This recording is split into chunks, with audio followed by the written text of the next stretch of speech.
I started the trucking company. Then I started studying the Bible. People that I was hiring were most likely people who were like formerly incarcerated people. And I didn't want to deal with that population at all because of where I came from and some things that happened in my life. I think God had his hand in my life.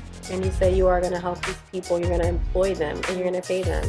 He's like, and you're going to employ them. You're going to pay and them. you're going to pay them. And you're going to deal with everything that comes along with this. Quesha Rogers. Quesha is a career-driven mother, bold entrepreneur, and the definition of perseverance in motion. As a single mom navigating the challenges of urban life, she's built not just a future, but a legacy for herself and her children. In 2021, Quesha made her first power move into entrepreneurship as the founder and fleet owner of a trucking company. That experience didn't just open doors, it sparked a deeper mission to build generational wealth. At the heart of her story is faith. Growing closer to God became a turning point in her life, fueling her ambition, restoring her hope, and giving her strength when the journey got tough. It just gave me like this unstoppable sensation, like this unstoppable ambition. I could do it. What's one thing about motherhood that made you stronger than you imagined? Wow. It would be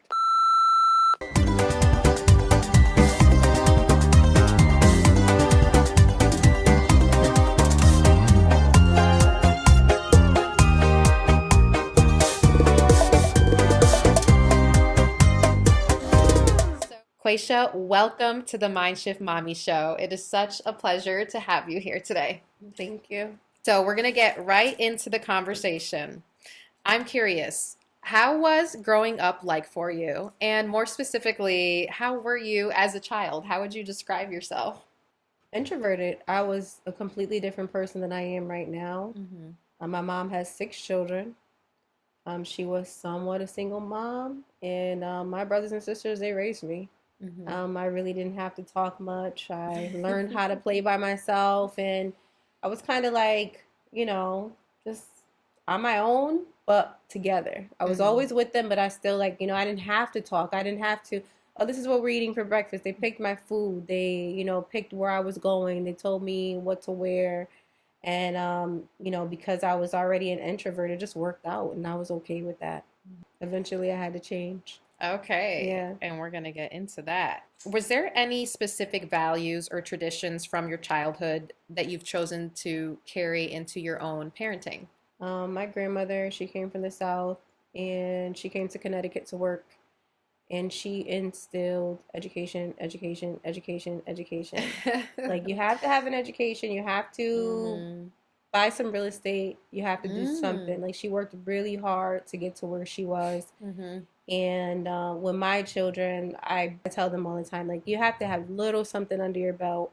You have to do something to, to be able to get to the next level where you're kind of going to be stuck, Yeah. So because that was instilled in me, I instill that into them as well. Yeah, that's great. And I love that your grandmother talked about real estate with you guys. I feel like that was very, I feel like that was very forward thinking of her. It was. Yeah, my grandmother, she came from a prominent family in the South.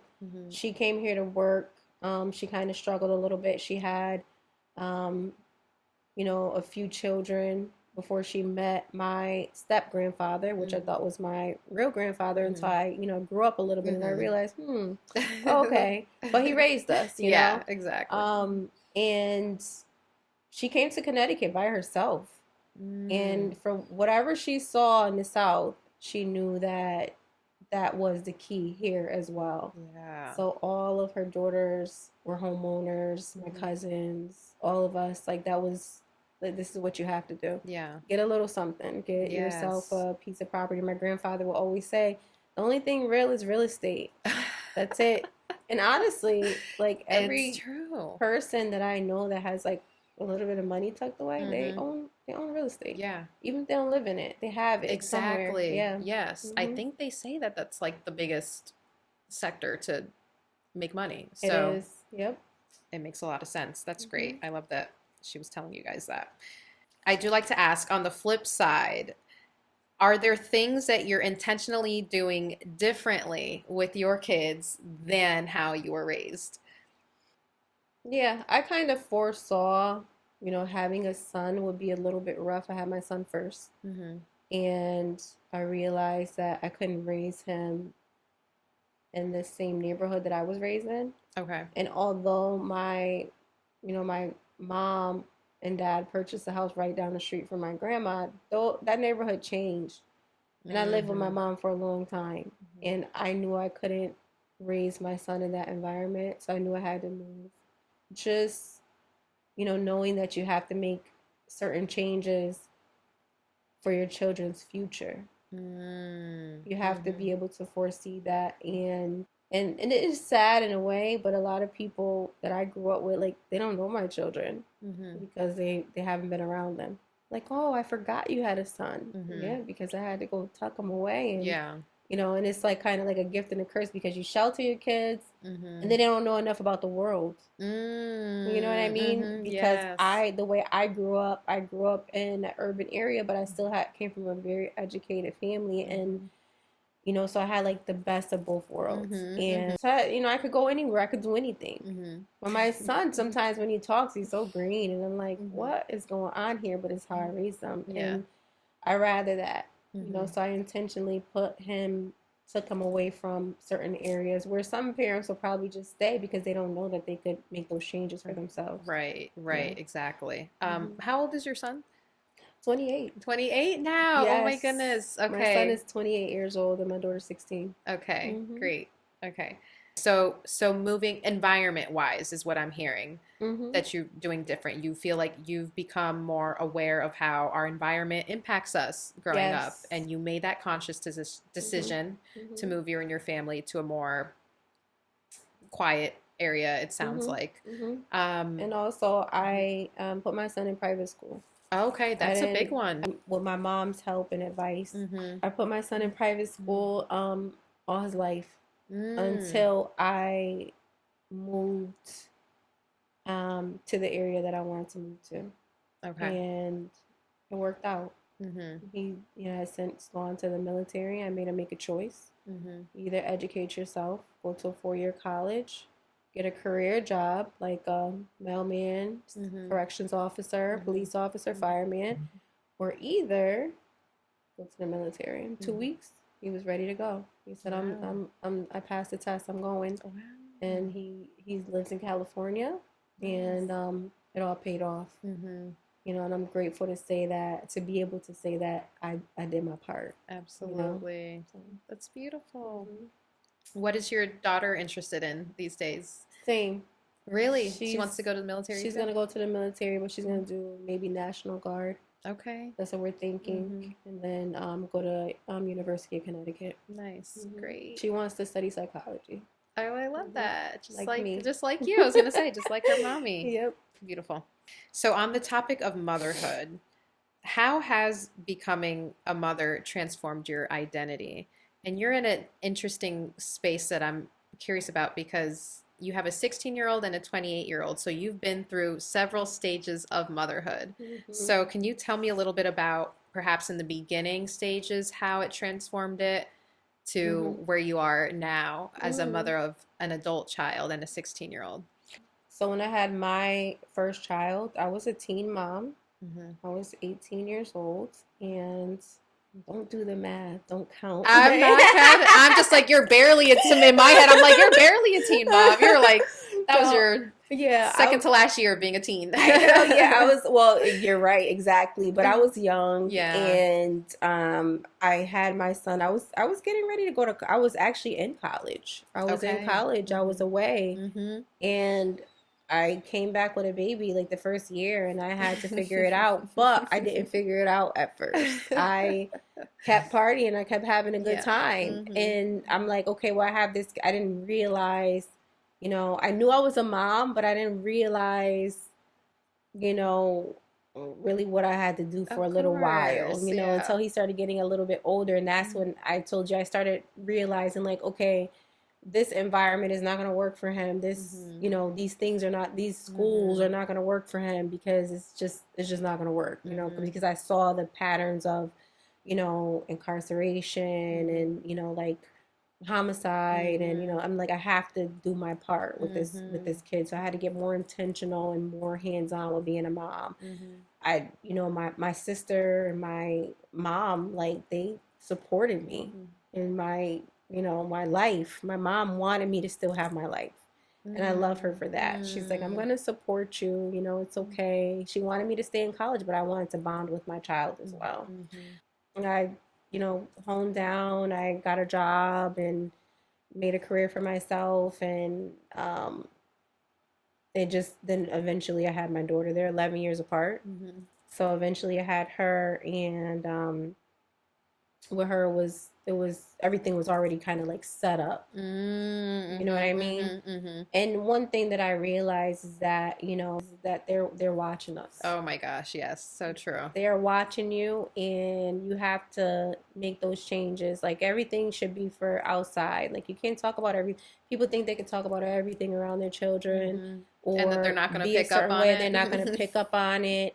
And I had to realize that also, like, especially like with my daughter, I'm like, I have to be the lady that I want her to be, and the career person that I want her to be. So yeah, I love that. I couldn't agree more about, we teach our kids more about life and how we want them to be through our modeling versus what we say, because they're smart. And it's like, you remember being a kid too, where it's like, okay, you're telling me to do this, but I see you doing that. So. Yes, exactly. That is like literally a psychological fact that they're watching you, and it could be a positive because you might not think that you're making an impact on them by working hard. Like you doing this podcast, your daughter's watching you in real time become an entrepreneur. She's gonna remember, I remember my mom used to do this, and she might follow you. Like, my daughter wants to study psychology, and I told my daughter, I'm like, I went to school for psychology. She said, Mom, you have your college degree? And I'm like, yes. I'm like, yes, I do. But they're definitely watching us, and that's one thing that we do have to keep in mind as parents, is that we can say anything we want to say, but our behavior is extremely important. Yeah. Yep. Yeah. So. Thank you. And thank you for saying that about the podcast, because there was one night I was doing an episode, and her dad was telling her to come to bed, and it was that in between time of, okay, it could kind of be bedtime, or she can stay up. And she's like, no, I want to stay. And I had to kind of make that decision in my head, like, okay, is this work? And she goes to bed. But I remember thinking, like, no, I want her to see what Mommy does. I don't want her concept of me working to be me going into my office and shutting the door and being too busy for you, if that's not what my job actually requires. So I made the decision. I was like, let her stay. Like, you can sit here behind the camera. You have to be quiet. You can't talk. But yeah, I wanted her to watch Mommy work and just get an idea of what was going on. So 100%, I agree with that. It's like, okay, we're trying to be intentional about the modeling here. And she gets to see you, and then she gets to see other positive women, exactly, or people on your show, and she could take from that. Yeah, she gets to say, oh, I met that woman before. You never know where any of us are gonna go in life. So true. She, she's a part of it. Yeah, you never know what it's gonna spark. All right. So as we're talking about raising our kids and doing things intentionally with them, I want to talk to you a little bit about maybe some examples of modeling. And this is funny that this question is coming up for me. This is a big one that I'm working on. And I'm curious for you, when it comes to emotional intelligence, what does that look like for you to model emotional intelligence to your children? Oh my goodness. So and maybe how it looked, maybe how were you doing it in the beginning to how you're doing it now? Has there been lessons? So crazy. I was so crazy. I'm thinking about myself. Yeah. Because it's what you, okay, Was it because that's what was modeled to you and that's what you knew as motherhood? That's how I grew up. Yes, That's same. how I grew Yeah. up. I was like ready. Yeah. I was ready. I was ready. Ready to go. I Ready with was the answer. ready to go, and I Mm-hmm. was prepared. And as a mother, Mm-hmm.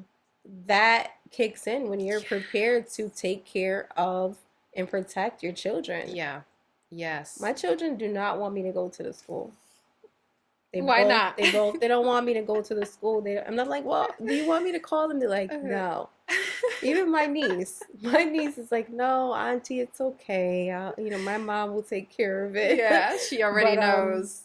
I had to really work on that because as we stated before, they are watching us, and we don't need them to carry that attitude, that bad attitude, that arrogance with them in the world, because the answer is going to be no sometimes. They're not going to get their way, and then they need to be humble, and they need to have emotional intelligence. I would say at some points in life I didn't have it, and I had to grow. God has definitely helped me calm down and just understand and just relax and just be able to reflect on the times where things weren't good, and now look, they're good.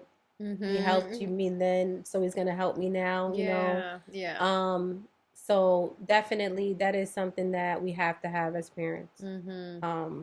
It's very important. I could say my children have never been, either one of them have ever been in any type of like altercation or anything like that.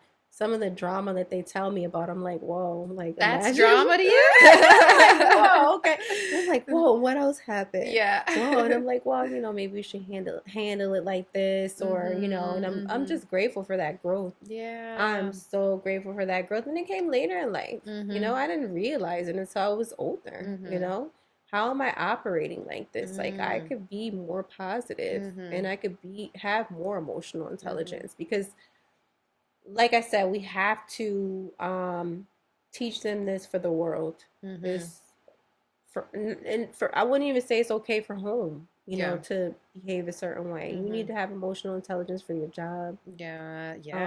When you're applying for jobs that you don't get, when things don't work out between your friends or your girlfriends or your relationship, or whatever, you need to have that. So that's a constant battle. That's a constant journey, rather. That resonated. My mom was a mom coming to the school and chewing the teacher out if I brought one thing to her. And yeah, I understand that, because it's like, if there's danger coming at our kids, it's like you get fired up, like, excuse me, what what did you say? Yeah, exactly. My daughter's 4 years old, so I'm not really in the school system like that yet. Right. So I don't know how I'm going to handle that. Yeah. I hope I'm going to come a little bit. But in terms of the emotional intelligence with how you react to your children, perhaps, if they are doing something that is making you, and I'll preface this with a story for me specifically. I get really anxious when my daughter will run away from me in the store. And I told her, you need to stay by me, or you need to stay where mommy can see you. And then she forgets or whatever, gets excited about something.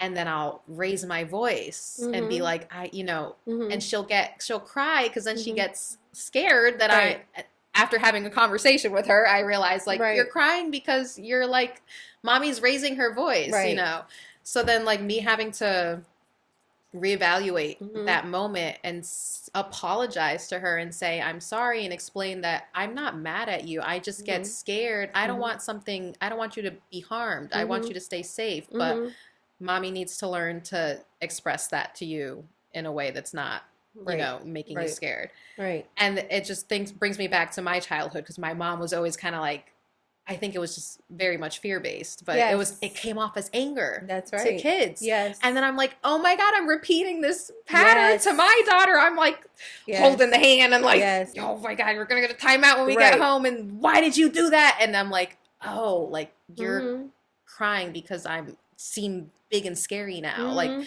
but so have you had a similar experience in terms of how you relate to your kids in terms of like that safety versus the frustration?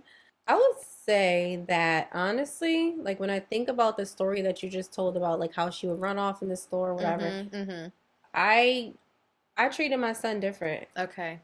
I treated I was a little bit lenient on him than Riley. I feel like that's common with Yeah, girls. boys Yeah. versus girls. hmm Uh-huh. With him, I felt like, oh, you're gonna get hurt Mm-hmm. and you're just not behaving, and because he was a piece of work. I can't even believe that's the same person, okay? He's so calm and relaxed and, neutral now. And if she did it, somebody's gonna take you, somebody's gonna steal you, I'm Yeah. never gonna see you again. And it was the same, just like you. Like, I don't want you to be missing. You're gonna be on the milk 12 carton. o'clock news. Right? Yeah, so definitely the reaction of those things, my daughter would say, Mom, why are you mad? Why are you mad? And I'm like, I'm mad because when we go we're a team. We have to do things together. Oh, I like We that. have to work together. To this day, that's what I tell my So children, because the beautiful. reality of it is that they're my family. Mm-hmm. We're a team. We have to do things together. I love that. You can't just run out in the world and just, and I'm telling you now that this could happen if you don't listen to me. And there have been times where I've definitely yelled and overreacted and had to apologize later. I never have a problem apologizing to them, ever. Because I tell them, I didn't yell at you out of love, but I yelled because of my own self. And I could have handled it different, but I want the best for you. Yeah, I always apologize. I want to talk about that. Because apologies is another area.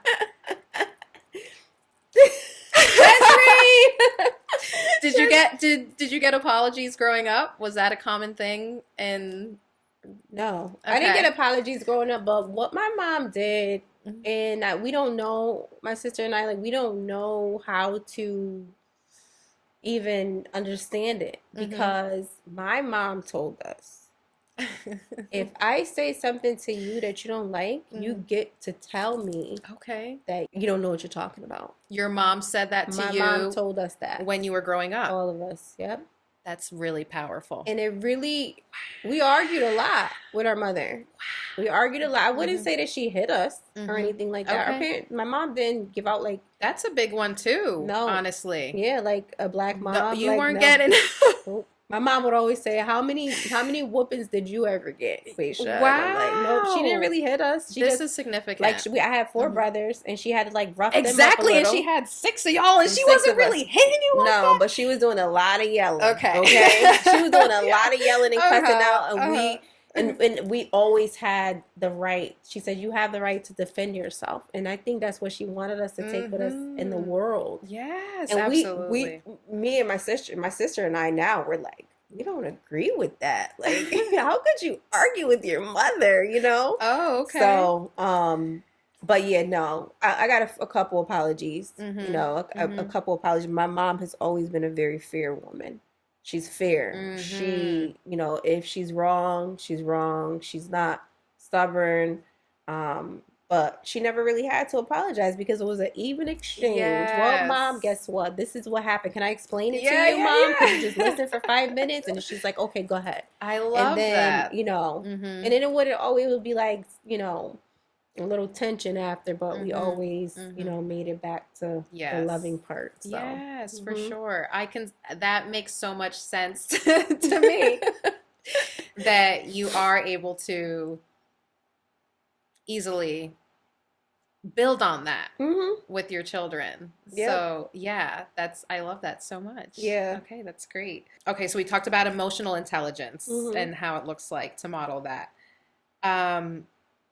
Do you talk about spirituality with your children? Do you talk about spiritual resilience in any way, or what is the relationship there? Honestly, I regret not introducing my children to something like that as they were younger. Because it is needed, because you have to know that there's something other than man, you know, if you know that if you're having a problem with somebody or something or multiple people or just life in general, what's going to bring you out of that? You have to have something outside of that to say, well, you know what? God is going to help me, or whoever your God is, you know? I do talk to them about my religious path, finding God and growing a relationship with God and Jesus and reading the Bible. I do talk to them about it. My son is not on board. Okay. But my daughter is interested. She's interested. She's not 100% on board. Sometimes she comes with me to religious services and she has a Bible, but she's not 100% on board. I think it's so important. I think that I do think that those teachings, whatever denomination you are, they help, especially women.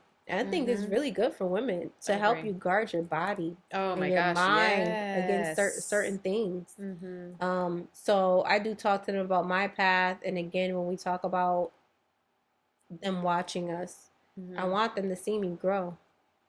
I want them to see me grow spiritually, and become a better woman through God. So if they could see that, then eventually, you know, maybe they'll. Absolutely. Because it's just part of that modeling that we spoke about earlier, where you could be telling them about Jesus, Jesus, Jesus all day, but if versus you modeling it and you're going on your own path, and if they're interested, like your daughter, for example, she'll see on her own time. So, yeah. And I don't believe in, you know, like forcing anybody to do anything. Exactly. It wouldn't work. And if anything, I've heard many times it does the opposite for people. A lot of people don't even necessarily stay the same religion as their parents if they particularly if they kind of felt forced to follow it at a young age. So I think you're doing just fine, Mom. Thank you. I want to talk a little bit about your faith journey and how it's influenced your approach to all things life when it comes to, you've talked a little bit about raising your kids, but I'm curious the role it's played in your life trajectory in general. I started studying the Bible in 2022, I think. Okay. 2022, 2020, just recently. My entire family is Muslim. When I started studying the Bible, what I realized is that it's instructions on how to be a Christian, right? Or how to live life. Nobody taught me how to be a Muslim. Okay. I have a Quran, I never read one. You know what I mean? Like it's teachings. It's a book, right? It's like somebody has to teach you how to do these things. And they say like things come into your life at the right time, you know, for the right reason. And my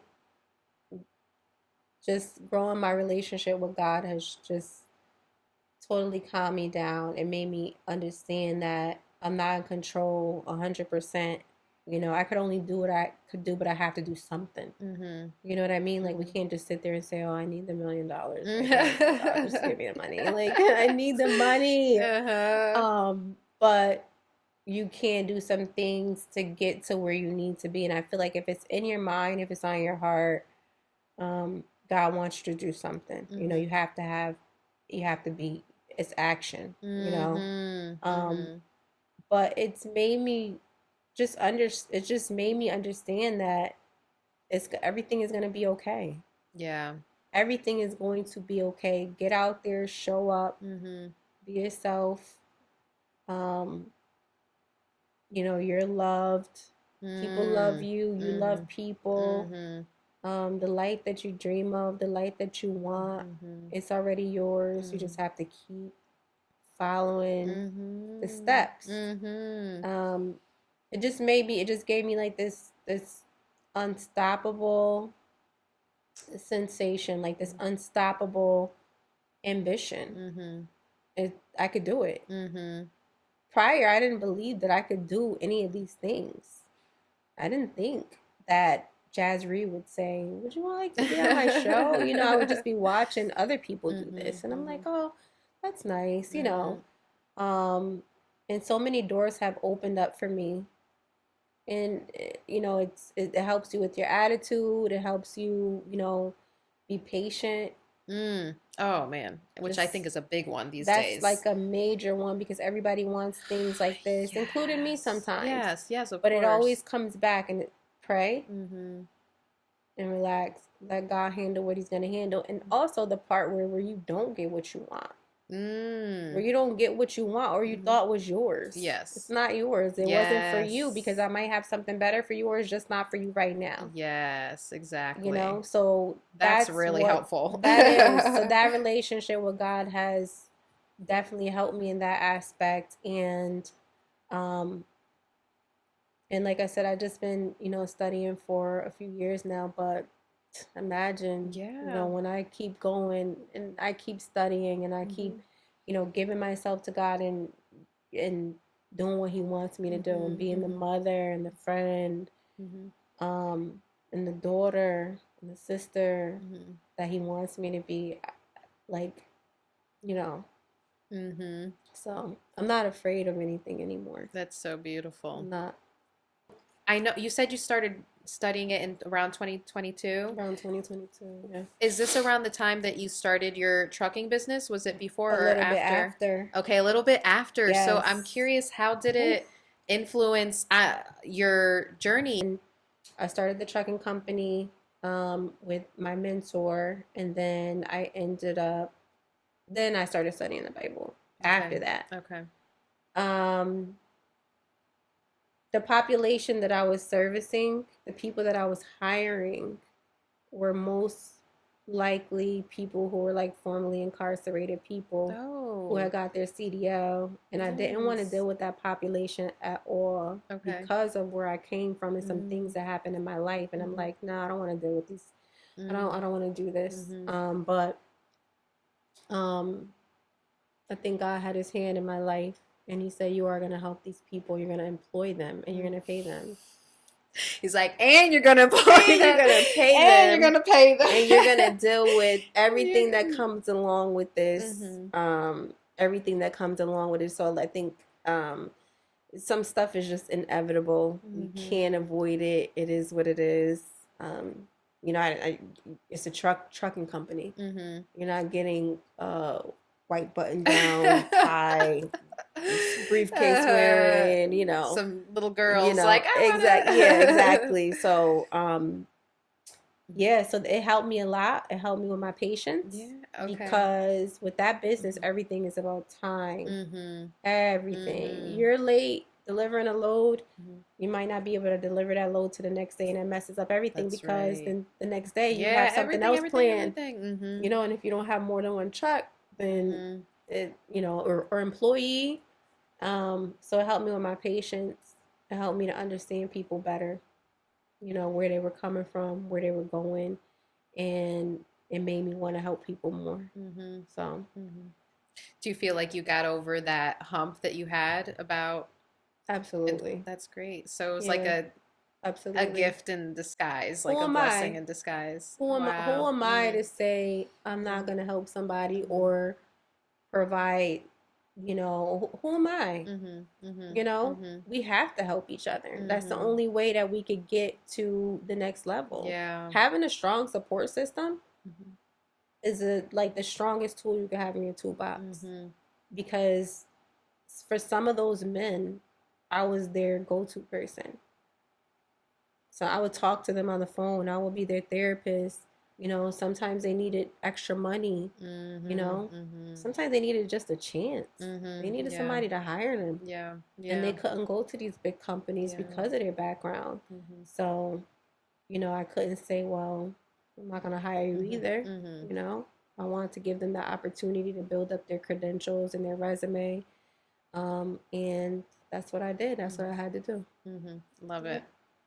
So you were gifting them, but you gifted I yourself. gifted It myself too. felt That's just a great example of like how good it feels to Yes. help serve others, and then they're Yes. serving you in return. I'm sure they're super appreciative of Yeah. you and Some of them everything. were, and some of Mhm. them weren't. But I know as time went on, they probably thought about the opportunity and how good they had it.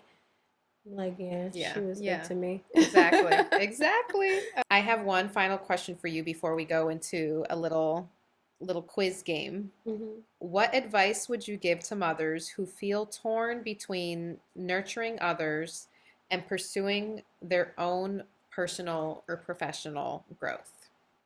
The advice that I would give mothers is you could do both. You can nurture others, but definitely you have to put yourself first. Mm. Because whether it be your boyfriend could leave, your parents may not be around forever, your children are going to grow up and go on with their life, and then it's you. As sad as it sounds. No, you're just, I don't know. I'm laughing. So true. It's like, Yeah, then it's you. you're in your body. Mm-hmm. You are you. Mm-hmm. Then it's you. You ain't going nowhere. You can't. That's it. You can't do anything. You have to support yourself. Mm-hmm. So while you're nurturing others, take a little class, like my grandma said. Mm-hmm. Get yourself a little certification, a little education. Mm-hmm. You know, some good years at a job. Build up that resume. Go to church. Mm-hmm. Study the Bible, the Quran, whatever. Mm-hmm. Pray to whatever God. Work on you some too. kind of spiritual. Some type of spiritual. Go to the gym. That Eat part. good. Work on your mind. Get therapy. Mm-hmm. But definitely, you can do both, and in some cases we have to. Mm-hmm. But make sure you remember that pretty soon these people might not be here. Mm-hmm. Might not. Mm-hmm. Mm-hmm. And then it's still you. Yes. Now what? Yeah. Right? I love that. I'm hearing you say you pour into yourself. Whatever you do, do it. Pour into but yourself. make sure you're pouring into yourself. How many times have we sat around as mothers and cried? Mothers, girlfriends, wives, whatever you are, and cried about a situation that either was going to pass or you couldn't change. You wasted a lot of time. And it's okay to be sad sometimes. It's okay to be depressed sometimes, but don't sit in it. Don't sit there and just waste years and years and years in a little ball trying to figure, oh my goodness, I can't believe he didn't even call me back. Like, no, you better do something for you. 100%. You have to. You have to do something for you, and you're gonna feel so much better when you did. When you look back and you say, well, you know what? At least I did this. 1,000%. I've been there. I've been in a situation where I poured into somebody so much, and I kind of got stuck. After it was all said and done, I'm like, wow, they have all this stuff that I helped them hold on to. They have all this stuff, and I didn't have anything. Nothing. And I was like, wait, hold on. And then you have to like get in. You don't ever let that happen to yourself again. Yes. Ever. So I do say that you can nurture others, and you can pour into yourself also at the same time, but it's you. Absolutely. Yeah. Well, this has been so wonderful. Thank you so much for joining me today and sharing your story. I want to wrap up our episode with a quick little quiz, if you will. It's called Mommy in a Minute. And here we go. So, what is your favorite comfort show to veg out on after a long day? Oh my goodness, nobody's gonna believe me. Why wouldn't we watch TV like that? You know what? That's actually I believe you. I believe you. If the Ozarks kept going, yeah, that would have been it. Yes. Okay, so you were watching that when that was on. Okay, that was my show. That was good. Okay, a quote or scripture that keeps you grounded during hard seasons. 1 Thessalonians 5:17. Pray constantly. I know that's right. Yes. One thing that surprised you about starting a trucking business? The fact that I even started it. The fact that I even had the guts to do it. Which I'm so happy about. Yes. I'm so happy I did it. Love it. What's a non-negotiable mindset you bring into every room you walk into? Ooh. Oh my goodness. Mindset. No negativity. Love it. Simple and so easy and so impactful. Mm-hmm. Favorite way to reset your spirit after a long, draining day? I love the sun. So Most you people go would out? probably want to shower and lay Mhm. down on the bed. I don't want to be on the bed. Yeah. I want to shower and sit on my deck I and love that. let the sun be with the world, be with Oh. nature, and just I like the sun on me for a while. I love that. And it's really good for us, honestly. Mhm. So that's great. What's one thing about motherhood that made you stronger than you imagined? Wow. Right. What's one of the Maybe things? stronger than what I imagined. It would be just watching my children go through things that were hard and I probably couldn't help them with, you know. They just had to go through it, you know, or they have to go through it. Yes. There are things that are going on now. They have to get through it. Some That's the things that I biggest. can't save them, change. can't I can't save them. I can't change it. They have to go through it. Yeah. They have to go through it and then come back to me later. Yeah. That is so real. Mm-hmm. Do you prefer a night in or a night out? A night in. Night in? You're more of a night in? Mm-hmm. Something you did that pushed you out of your comfort zone recently? Pushed me out of my comfort zone recently. My job. I started applying for jobs that I would not have applied for in the past to raise my income. I went for it. Updated my resume. I'm actually also a certified professional resume writer. Oh, yeah, okay. Really love this. Resume, yes. Let me know. And I updated my resume, and I just went at like big companies that I wouldn't even think about working at, that I wouldn't even have imagined working for, that are kind of nearby or remote. That's something that I did that pushed me. I like, I'm comfortable where I'm at, but I'm like, I could do more. Yeah. I could do better. I love that. What do you say to yourself when self-doubt tries to creep in? I have this saying that I've been saying for about almost 8 years now. It's only up from here. So you can't stay right here. That's the self-doubt. That's like the self-doubt is just gonna make you stay right here. It's like, oh, comfortable. I can't do. I'm so cozy. Let me put my robe on. It's only up from here, and you're only gonna get up there if if you keep going. You have to keep going. Love it. To. And finally, what's one lesson you hope your kids learn just by watching you? I hope they learn to love themselves enough to put themselves first. Ooh, yes. Yes.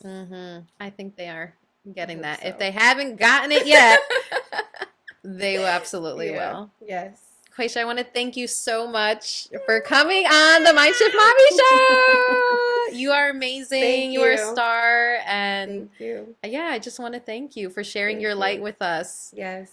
Thank you for having me. It's been amazing. It's been absolutely amazing. Sitting on your couch. Yeah, sitting on the comfy couch. Yes. Well, thank you. You're and welcome. I want to thank you guys so much for joining us today for this episode of the Mindshift Mami Show.